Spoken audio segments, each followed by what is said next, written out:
எல்லாருக்கும் வணக்கம். கடமையை செய் பலனை எதிர்பார்க்காத. என்னடா நம்ம எதுக்கோ எதிர்பார்த்துட்டு இருந்தோம், இது என்ன ஒரு ஸ்லோகம் சொல்கிறான்னு பார்க்குறீங்களா? எந்த விஷயத்துக்காக நீங்கள் எதிர்பார்த்துட்டு இருக்கீங்களோ அதுக்கு முன்னாடி ஒரு ஸ்லோகம், ஒரு குட்டி கதை.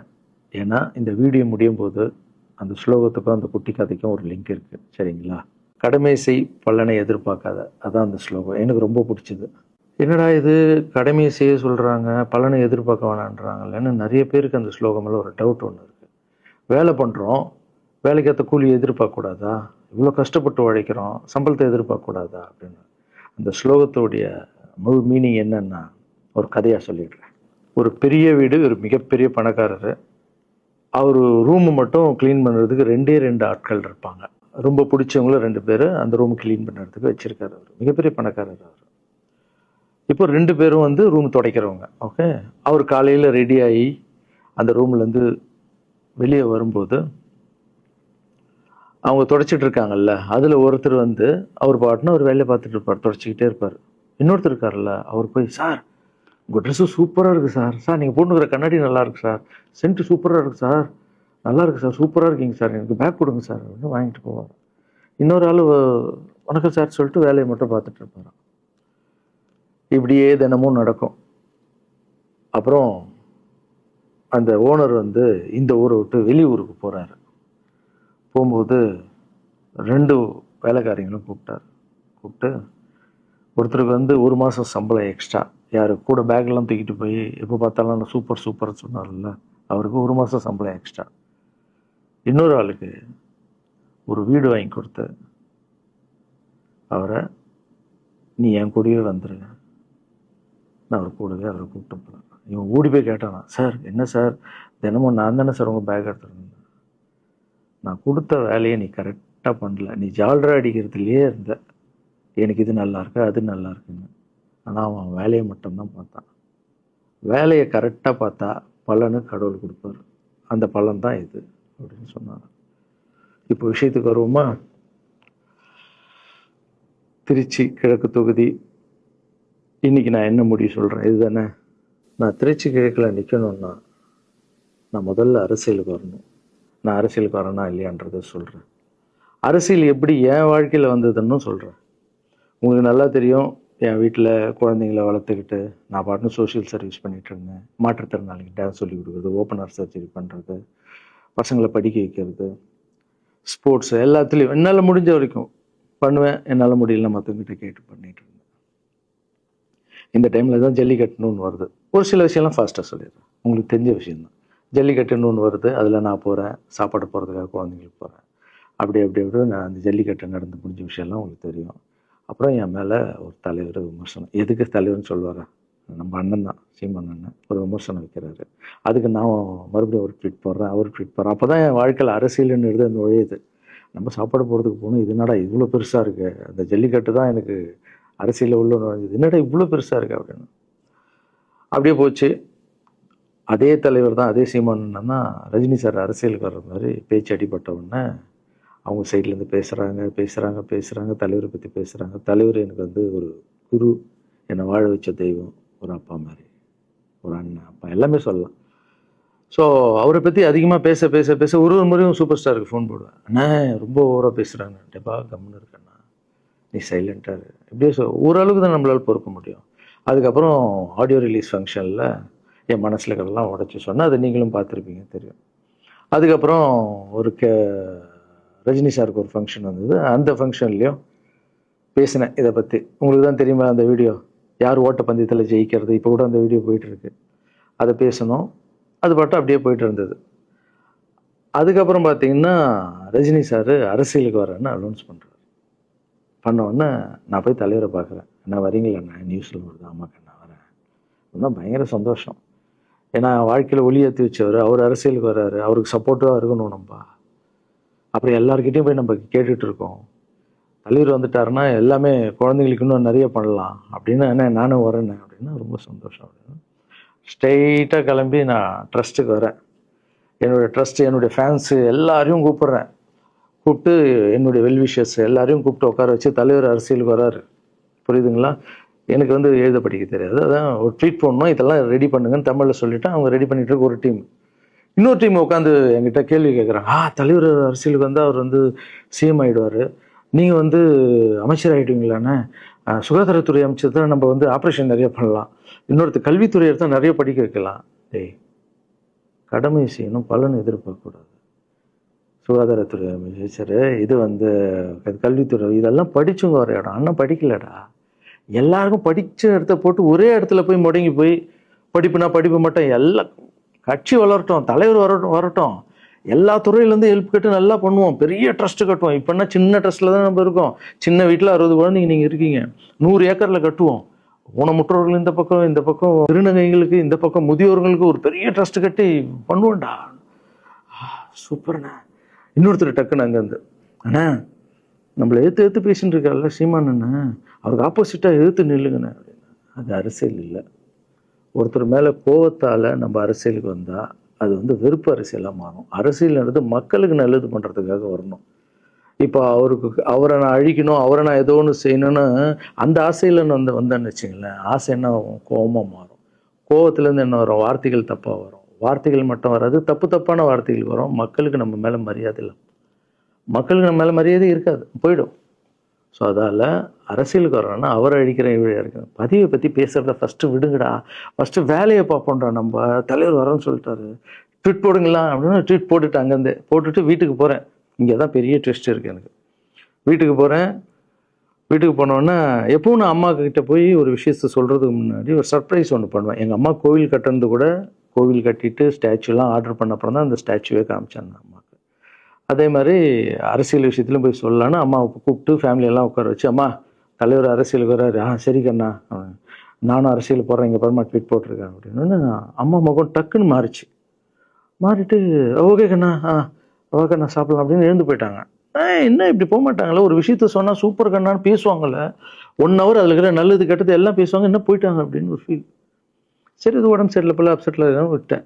அப்புறம் 2-3 நாள் அவங்ககிட்ட பேசவே மாட்டுறாங்க. கூப்பிட்டு உட்காந்து, என்னம்மா உனக்கு பிரச்சனை, ஏதாவது தப்புன்னா அடின்னா அடிச்சிடுமா, என்னம்மா இப்படி பேசாமல் இருக்குன்னா, இல்லை கண்ணா நீ அரசியல் போனது எனக்கு பிடிக்கல அப்படின்றாங்க. ஏமா அரசியல் போனால் பிடிக்கல? இல்லை கண்ணா, அது ஒரு சாக்கடை, அரசியலுக்கு போகக்கூடாது. அது வந்து பணம் கொடுக்குறாங்க அரசியலுக்கு, ஓட்டு வாங்குறதுக்கு பணம் கொடுத்து தாங்க நான் ஜெயிக்கிறாங்க. அதுக்கப்புறம் ஜாதி இல்லைன்னுவாங்க, ஜாதி இருக்குது, மதம் இல்லைன்னுவாங்க, மதம் இருக்குது. அந்த சாக்கடைக்குள்ளே நீ போகாதப்பா. நம்மளுக்கு வாழ்க்கையை ஒளி வச்சு ஏற்றி வச்சவர் தானே நம்ம சூப்பர் ஸ்டார். அவர்கிட்ட என்னை கூப்பிட்டு போப்பா, நான் சொல்கிறேன், அவர் ஒரு ஆன்மீகவாதி, அவரும் அரசியலுக்கு வர வேணாம், இந்த வயசில் அவர் நிம்மதியாக இருக்கட்டும், எதுக்கு அரசியலுக்கு வர, என்னை கூப்பிட்டு போ, அப்பாயின்மெண்ட் வாங்கி கொடுத்துருந்தாங்க. அப்பாயின்மெண்ட் வாங்கி கூடா, நானும் வேறு கனவுல வந்து மைண்ட் வைஸ், அம்மா நான் சொல்கிறது கேளுமா, நம்ம எத்தனையோ இப்போ வந்து எல்லா குழந்தைங்களுக்கும் ஒவ்வொரு ஸ்டேஜில் போய் கேட்டு தானேம்மா ஹெல்ப் நடக்குது. இப்போது தலைவர் வந்துட்டாருன்னா நம்ம தாராளமாக பண்ணலாம்லம்மா, உங்கள் கையில் எவ்வளோ காசு இருக்கோ அதுக்கு மட்டும் செய், அரசியல் வேணான்னு சொல்கிறேன் அப்படின்னு போயிட்டான். அந்த ஃபேஸ் வந்து அதுக்கப்புறம் அடிதான் நம்மளுக்கு. சரி, இந்த உலகத்தில் அம்மா மீறி பண்ணலாம், ஆனால் நான் உருப்பிட மாட்டேன், எனக்கு நல்லா தெரியும். இந்த உலகத்துலேயே எனக்கு யாருன்னா எங்கள் அம்மா தான். அது அம்மா இல்லை, எங்கள் கடவுள்னே சொல்லலாம், நான் எதிர்க்க பார்க்குற கடவுள். சரி, அம்மாவுக்கு சொல்லி புரிய வைக்கலாம், என்னடான்னு தலைவர்கிட்ட போய் எப்படி சொல்கிறது, பசங்கிட்ட ஒரு பயங்கர பில்டப் கொடுத்துட்டோம், அது இதுன்னு எல்லாம் வேலை பார்த்துட்டு இருக்காங்க, என்ன பண்ணுறது. அந்த டைமை பார்த்து கொரோனா வருது. ஒரே ஷாக்கு, வெளியே போக முடியாதுன்றாங்க, இல்லைன்னா முடிஞ்சு போச்சு.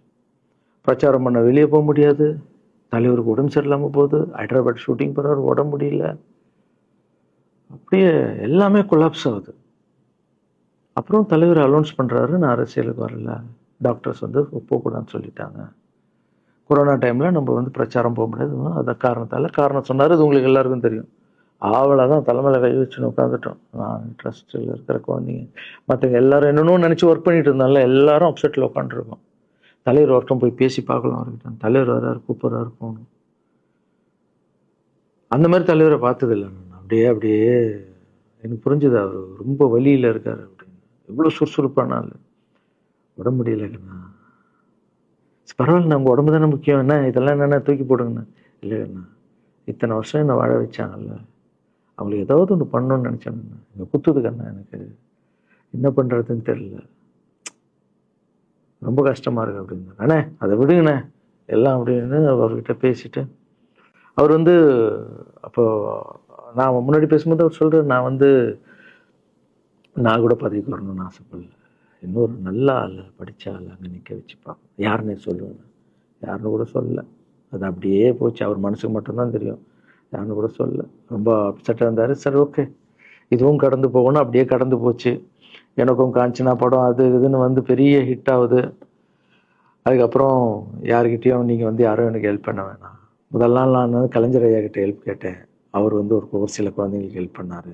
அதுக்கப்புறம் அன்புமணி ராமதாஸ் ஐயா, அவரும் ஹெல்த் மினிஸ்டர் இருக்கும்போது அவர் ஒரு சில குழந்தைங்களுக்கு ஹெல்ப் பண்ணார். அப்புறம் நம்ம விஜய் சார் நண்பர், அவர் ஒரு குழந்தைக்கு ஆப்ரேஷன் பண்ணார். ஸோ இருக்கும்போது என்னால் முடிஞ்ச வரைக்கும் சொந்த பணத்தை போட்டு பண்ணிவிடுவாங்க. முடியாத போது தான் நான் அந்த ஹெல்ப்பை கேட்பேன். இப்போ தான் நல்லா வந்துட்டுமே, யாருக்கும் எனக்கு பணம் கொடுக்க வேணாம், இனிமேல் என் சொந்த பணத்திலே பண்ணுறேன்னு சொல்லிட்டு நான் பாட்டுன்னு ஒரு வீடியோ கூட நான் போட்டேன், இனிமேல் யாரும் பணம்லாம் கொடுக்க வேணாம். அப்படியே போயிட்டுருக்கு. காஞ்சனா எல்லாம் முடிஞ்சு ஜிகிர் தண்டா படம் ரிலீஸ் ஆகுது. ஜிகிர் தண்டா பார்ட்டி போயிட்டுருக்கு. டைரக்டர் நின்று பேசுகிறேன். நான் டைரக்டர் கிட்ட போகிறேன். டைரக்டர் யார்கிட்டயும் ஃபோனில் பேசிகிட்டு இருக்காரு. அப்படியே பேசிகிட்டு இருக்கிறவர் டக்குன்னு இந்த சீமானன் பேசுவார்னு கொடுத்துட்டாரு என்கிட்ட. அவருக்கும் தெரியாது நான் பேச போகிறேன். அவர்கிட்ட லாரன்ஸ் பேசுவார், சீமானன் ரெண்டு பேரும் சைலண்ட்டு. நானும் எதுவும் பேசலை, சீமானனும் எதுவும் பேசலை. அப்படியே ஒரு நிமிஷம் அப்படியே நிற்கிறோம். பெரியவர் இல்லை என்னாலும் அண்ணன் அப்படின்னு, அவ்வளோதான் அண்ணன். பயங்கர பாசம். எந்த இடத்துல கோவம் இருக்கும் அந்த இடத்துல குணம் இருக்குன்னு சொல்லுவாங்கள்ல. அண்ணன் புகழ்ந்து தள்ளுறாரு ஜிகர் தண்டாவை. இப்படி பண்ண கண்ணா, அப்படி பண்ண இவ்வளோ சூப்பராக பண்ண, அந்த சீன் எனக்கு ரொம்ப பிடிச்சதுன்னு. அவருடைய அன்பு தான் தெரியும்ல, எல்லாமே அதிகமாக இருக்கும் அண்ணன்கிட்ட. அண்ணா ரொம்ப சந்தோஷமாக வாழ்த்தினார். அப்புறம் நான் மாற்றம்னு ஒரு அமைப்பு ஆரம்பிச்சிருக்கேன்ல, இந்த விவசாயிகளுக்கு டிராக்டர் கொடுக்கறது, அப்புறம் மாற்றுத்திறனாளிக்கு ஸ்கூட்டி கொடுக்குறது, எல்லாமே அதை பார்த்துட்டு பத்திரிகையாளர் கேட்குறாங்க அவர்கிட்ட, ரகுவலாரன் சார் மாற்றம்னு அமைச்சிருக்காருன்னா, நல்ல விஷயம் தம்பி, நல்லா பண்ணிட்டோம், நல்லா இருக்கட்டும் அப்படின்னு வாழ்த்தினார். ஸோ ஒரு பெரிய பிரச்சனைக்கு கடவுளே அதை அப்படியே சால்வ் பண்ணி வச்ச மாதிரி ஆயிடுச்சு. அப்படியே போச்சு. ஆனால் நீங்கள் நல்லா இருக்கணும், எங்கே இருந்தாலும் நல்லா இருப்பீங்க. எப்போல்லாம் ட்ரஸ்ட்டுக்கு போகும்போது பசங்கள்லாம் கேட்பாங்க, அந்த 100 ஏக்கர் ட்ரஸ்ட்டு குழந்தைங்க, சரி ஓகேடா. அப்படி பார்த்தீங்கன்னா நண்பர் விஜய் சார்கிட்ட பேசிகிட்டு இருக்கும்போது நான் வர அரசியலுக்குன்றாரு. நிஜமா நண்பா அப்படின்னு, எஸ் அப்படின்னு. மறுபடியும் போய் ட்ரஸ்ட்டில் உட்காந்து டேய் நண்பர் வராரு. ஏன்னா சூப்பர் ஸ்டார் எனக்கு எவ்வளோ க்ளோஸோ, நண்பர் கூட அவ்வளோ க்ளோஸ் தான் எனக்கு. ஏன்னா மேகமாய் வந்து போகிறேன்ற சாங்லேருந்து நான் அவருக்கு டான்ஸ் மாஸ்டராக பண்ண ஆரம்பித்தேன். அதுக்கப்புறம் நிறைய சாங் பண்ணேன், சரக்கு வச்சுருக்கேன். அது உங்களுக்கு தெரியும், அந்த தாம் தக்க தீம் தக்க. அவருக்கு மட்டும் நான் ஸ்பெஷலாக பண்ணி கொடுத்துட்டு போவேன். தமிழ் வேறு யாருக்கும் பண்ண மாட்டேன். அவர் கூப்பிட்டா வருவேன், தலைவர் கூப்பிட்டா வருவேன், சாங் பண்ணிட்டு போவேன். அவர் வரணும் போது எஸ், ஏன்னா அவர் ஒரு முடிவு எடுக்க மாட்டார், எடுத்தாருன்னா அவர் நல்ல உழைப்பார், நல்ல உழைப்பாளி, பண்ணுவார் அப்படின்னு நினச்சி மறுபடியும் போய் ட்ரஸ்ட் ஆளுங்கெல்லாம் பேசுறதுக்கு முன்னாடி, ஐயோ அம்மா இருக்காங்களே பிடிக்காத, ஃபஸ்ட்டு அங்கே கரெக்ட் பண்ணணும்ல. அங்கே போனேன். அம்மா நண்பர் அரசியலுக்கு வராருமா, என்னம்மா அப்போ தான் ஓகே, இப்போ எல்லாம் மாறி இருக்கு, போகலாமா, நீ ஃபஸ்ட்டு அவர்கிட்ட ஒரு அப்பாயின்மெண்ட் வாங்க, நான் உன்னை கூப்பிட்டு போகிறேன் அப்படின்னா. கூப்பிட்டு போய் இந்தப்பா என் பிள்ளைய ஒப்படைக்கிறேன் பார்த்துக்கப்பான்னு சொல்லுன்னு பார்த்தா, என்னம்மா பேச போகிறேன்னு கேட்டேன். நீ அரசியலுக்கு வராத தம்பி, இது ஒரு சாக்கடை, நீ அரசியலுக்கு வராத, நீ ரொம்ப சைலண்டான ஆள், உனக்கு இதெல்லாம் செட் ஆகாது, பணம் கொடுத்தா தான் ஜெயிக்க முடியும், ஜாதி இருக்குது, மதம் இருக்குது, இதெல்லாம் தாண்டி வருது கஷ்டம்னு நான் அவர்கிட்ட சொல்கிறேன்ப்பா அப்படின்னு. நான் அப்படியே மா புரிஞ்சுக்குமாண்ணா, டேய் மீன் குழம்பு வச்சுருக்கேன் சாப்பிட்றேன், அதே மீன் குழம்பு. ஓகே, நான் நினச்சிட்டேன் நம்ம ஜாதகத்தில் இல்லை போல், சரி விட்டுடலாம், சரி இப்போ விட்டுருவோம், ஒரு 2-3 நாளைக்கு அப்புறம் மறுபடியும் பேசுவோம் அப்படின்னு மறுபடியும் பேசுகிறேன். அதே மறுப்பு தான். நானும் நண்பர்கிட்ட பேசுகிறேன், அம்மா இப்படி சொல்கிறாங்க நண்பா, அது அவங்களுக்கு தெரியல, அவர் நிறைய பேச மாட்டார், வயசானவங்க இல்லை, தெரியல, வந்தப்புறம் புரியும், ஒரே வார்த்தை தான். அதுக்கப்புறம் ஃபோனில் கூட்டணி கட்சியெல்லாம் வராது போது, நண்பா என்னடா யாரும் கூட்டணி கட்சி வரல நண்பா, இது அது, நான் எனக்கு ஒருத்தர் பிடிச்சிட்டாங்கலாம் மனசில் பட்டதை எல்லாமே சொல்லிகிட்டு இருப்பேன். அது நல்லதோ கெட்டதோ, என் பழக்கம் அப்படி தான், பிடிக்கலாம் தூரம் ஒதுங்கிடுவேன். அப்படியே போகுது. எலெக்ஷன் வருது, அனௌன்ஸ் பண்ணுறாங்க, எலெக்ஷன் நண்பர் நிற்கிறாரு. ரிசல்ட் அன்றைக்கி டோட்டலாக மாறுது எல்லாமே, அப்படியே தலைகீழாக ஆகுது, புரட்டி போடுறாரு சரித்திரத்தை. வேறம்மா முதல்ல தெரிந்து எங்கள் அம்மாவை தான். எனக்கு ரொம்ப ஆசையாயிடுச்சுன்னா எங்கள் அம்மா மேலே அம்மா பேர் கண்மணி. கண்மணி அப்படின்னு தான் கூப்பிட்டு போவேன். எங்கன்னு கூப்பிட்டு போனால் அம்மா கொண்டு என்னடா இவ்வளோ உஷாராக வர, என்ன விஷயம், இங்கே உங்ககிட்ட தான் பேசணும். நீ என்னம்மா சொன்ன, பணம் கொடுத்தாதான் ஓட்டு போடுவாங்க, ஜாதி இருக்குது, மதம் இருக்குது, புது ஆளுங்களை வர விட மாட்டாங்க, ஜெயிக்க முடியாது, இதெல்லாம் சொன்னல. நண்பர் ஜெயிச்சிட்டார் பத்தியம்மா. அந்த ஒரே ஒரு முகத்துக்காக ஓட்டு போட்டிருக்காங்க. நம்பிக்கையான ஆள் வந்தால் போடுவாங்கம்மா, நல்லவங்களாம் வரலாமா, புரிஞ்சுக்கம்மா, என்ன விடுமா. இப்போ என்னம்மா சொல்கிற அப்படின்னு கேட்டேன். முதல் முறையாக எங்கள் அம்மா முகத்தில் ஒரு சிரிப்பை பார்த்தேன். ஆமாங்கண்ணா, அந்த புள்ள எல்லாத்தையும் மாற்றிடுச்சு, இவ்வளோ பெரிய வெற்றி அடி வரணும்னு நான் எதிர்பார்க்கலப்பா.